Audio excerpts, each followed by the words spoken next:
What's going on, you guys? Daydream here, back with another Minecraft Survival Series episode, and today we're going to be stepping up our crop game by a lot. First things first, before we start this crop situation, you may hear something, and we actually just got a cat. So cats typically spawn when there are 4 beds and a village of sorts, and that's actually what we have by the villager breeder. So a cat didn't spawn. A few cats have spawned in the past, but I was never able to get one, so I was lucky and I was able to get this one. I found it, I ran over here, I grabbed some fish, and I actually was able to get it, so I was very lucky to get that. I'm very happy because that means we need one more, and then we can start a farm that I've actually been waiting to start for a very long time. And if you guys know what it is, leave it down in the comments. I want to see if you guys know what kind of farm you need cats for. But I want to show you guys a little bit of progress I'm making for... I'm going to leave this cat somewhere. Can the cat, come here. Come here, cat. I want to leave the cat in here just because he doesn't need to be outside. Okay, yeah, you can stay there. I want to show you a bit of progress I was doing on the storage system, because now that we have the villagers, I do want to get a little more wheat. I mean, not a little more, a lot more wheat, because I want to do a lot more with redstone, and there's one redstone block in particular that we need a lot of wheat for, and that is, if you don't know, that is the target block. We need a hay bale and 4, what's it called, and 4... wow, what is that block called? I'm losing my mind right now. We need hay bale and redstone.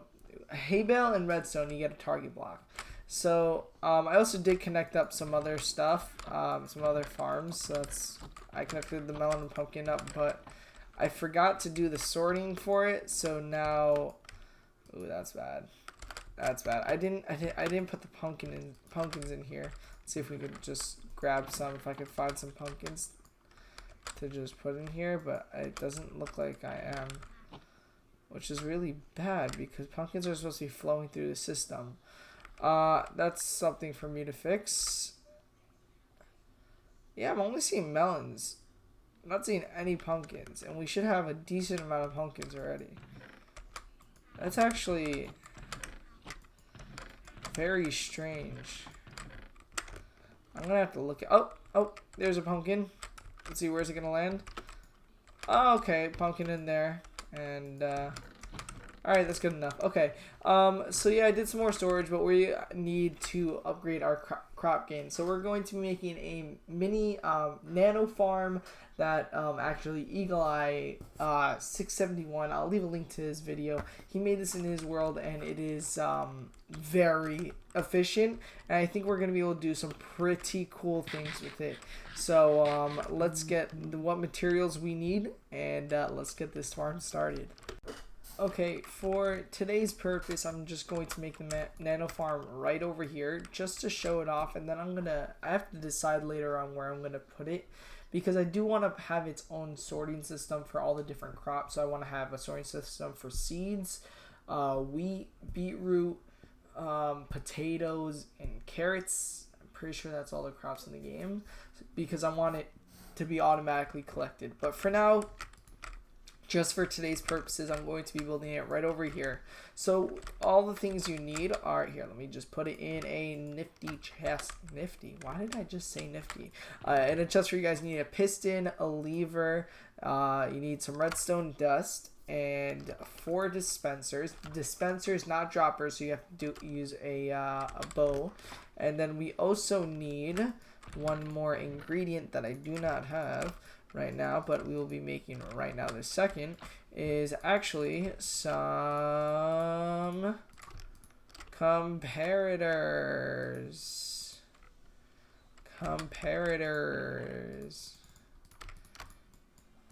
Hold on, we need 1 single comparator for this project. So in here is actually everything that you need and the crop of your choice. So I'm gonna clear my inventory a little bit because it's kind of full. Let's put the dirt in here. Yeah, these are just some random chests I have right now. I really got to start organizing. We need a proper storage, and also you need a lot of bone meal. So thank God we did make that. The melon and pumpkin farm also produces a boatload of bone meal for us, so that has been working very well. So we do have a good amount of bone meal. I keep on saying bone meal to start off with, but let's get started in this. So we're gonna take the 4 dispensers. We're gonna put them all facing into one. Actually, no. First, you're gonna need some dirt. 1 piece of dirt to be exact. So we're just gonna place that right there. We're gonna take seriously 1 piece of dirt. So we're gonna place that in the middle of whatever we're building this farm. So then we place the dispensers. So one like that and one like that. All 4 are leading into here. And then you can take any block and put the piston on top of it. And now you're gonna take any block again. So we'll just use cobblestone right now. And you're gonna put it all around it and leave it up 1 right here.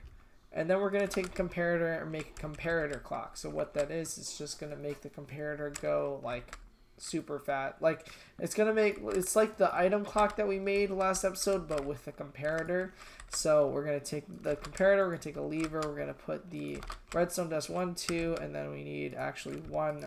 We need a couple more, and then we're like that. And you're going to put the comparator into subtract mode. And now turn it on and it's a clock. So now we're going to take some more redstone dust. 1, 2, 3, 4, 5. And then I believe 1 up here like this. And now it goes, everything works. So I do believe I did forget to actually put the water. So you're going to put the water and then you're going to till the dirt just like this. So let us take out this piston and put a block right there. Take this.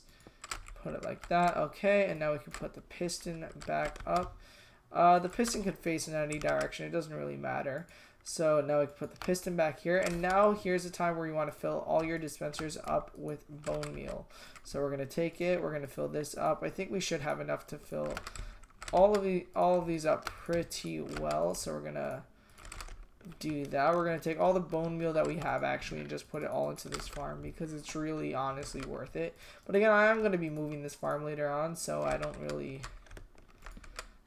know. I'm just going to put it all in for now, and then of course you can add hoppers to this afterwards. And I'm going to compress another one. Put all that in there. Is there any here? We could add some more. So after you put this bone meal in all 4, you want to make sure there's some. And then I'm going to demonstrate how it works. I think I need to put it in this one. Yeah, I do. So we're going to take it just the same thing. We're going to add some more. We're going to add some more bone meal to this. And bam. Okay, so now that it's spread out, it doesn't have to be equal. You can take any crop that you'd like. And I actually thought I had some seeds somewhere. I remember having seeds somewhere. I just can't remember where I put them. They actually should be right in here. Perfect. So I'm just going to demonstrate it really quick. We have 22 seeds in here. Absolutely no wheat. So now we're going to turn this on. And as you can see, the dispensers are firing bone meal into there. And now, let me explain it a little bit. Now that every time the piston closes, it actually makes a dark area. And when you have a dark area, plants can't grow in there. So so it actually just breaks it off automatically. Eagle Eye goes into it more in his video. So I'm going to, again, a link will be left in the description. But I'm going to show you some of the crazy rates. And you actually just kind of like, yeah, that's pretty much. You just stand here and you can get all of this as much as you want. You can see we already grew in the amount of seeds that we have. And we already have some wheat. And there are some pretty crazy rates to this. And of course you can turn it off whenever. And I don't know why, but I had a feeling that it was going into the water, but it wasn't. So yeah, this is actually has some crazy rates to it, some crazy stuff. So if you leave it here for a while, it honestly can just get pretty insane, and you can get as much seeds and wheat and whatever crop you want for a while. So I'm kind of gonna go, not gonna go AFK, but I'm gonna leave this here for a bit because I need a lot of wheat for some projects that we're gonna go up against. I also want to trade with some villagers to get them leveled up so we can trade our melons and pumpkins. So we have a lot to do in this, and it is just, the rates of this can get absolutely crazy. I'm probably going to switch it up. I'm going to put a hopper minecart on the bottom of the tilled land, and I'm going to make all the items go into a sorting system that's around this, so if I ever need to get into it, I can. I think, yeah, and you can see why this uses a lot of bone meal. It just, the dispensers are continually firing at it. I think this dispenser is firing at it. Let's put it up again. So yeah, these, you can get some crazy rates to this. And you do need a lot of bone meal, so if you don't have a good bone meal farm, and you didn't see my farm about melon and pumpkins, I'll also leave that down in the description or somewhere on the cards, I have no idea. But this can be super effective, and it is, it's just a beautiful farm, honestly. There we go, we already have a stack of wheat, some floating down right there. It is just a crazy, and of course you can turn it off just like that, and we can grab the wheat that was there. And yeah, this is honestly a crazy farm. So I think, you know, we can actually make we'll make a house for it. We'll make the chest for it and everything.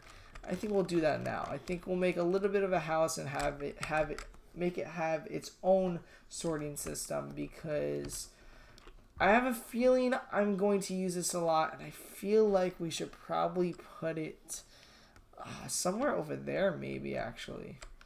I don't know why the game just got super duper laggy, but it did. Probably because of all the items. We have a lot of entities that are just going around, like all of the items that are in the storage system, which is actually nothing right now. Nothing's floating through, which is kind of weird, but okay. But all of the entities and everything like that, it really really makes the game laggy if you're ever wondering why your game's laggy. And also all of these villagers, oh my god, their UI and everything makes games super laggy. And if you guys have never seen how many villagers I have, that's how many. And there's a bunch bunched up in the corners over here. It is insanity.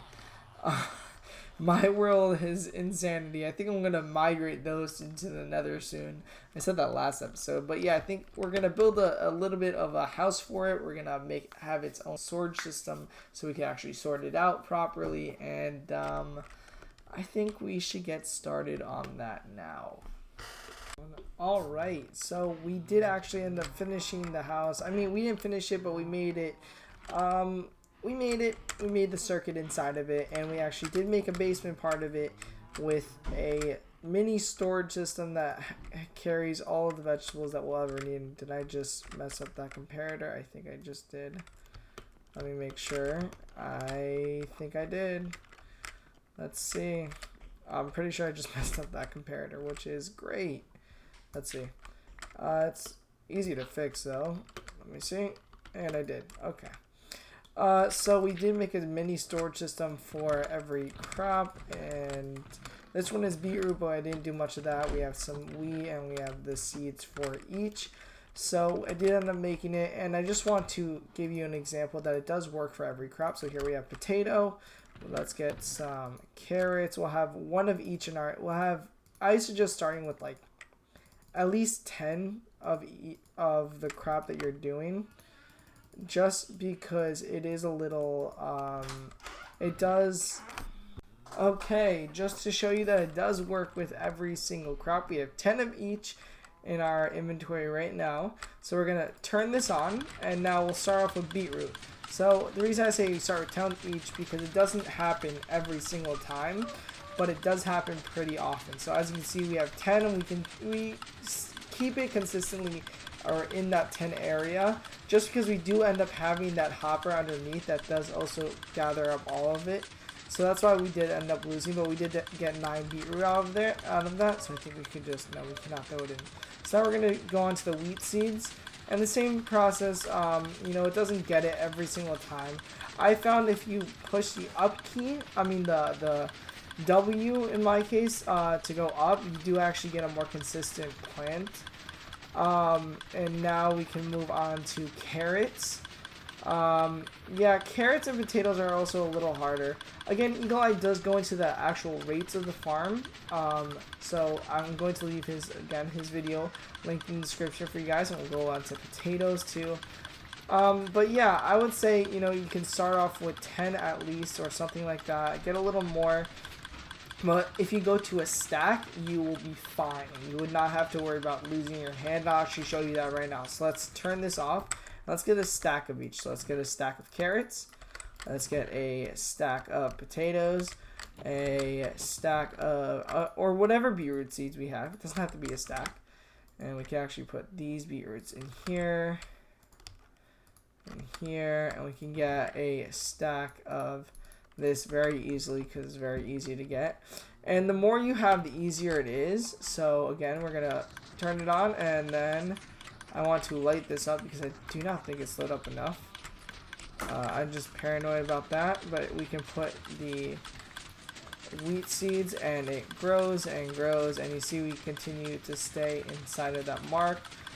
You know, we dip down a little bit, but we won't run out of it in our hand if, let's say, I leave it in our, let's say I go AFK like this, and I leave my mouse that has a piece of tape on top of it.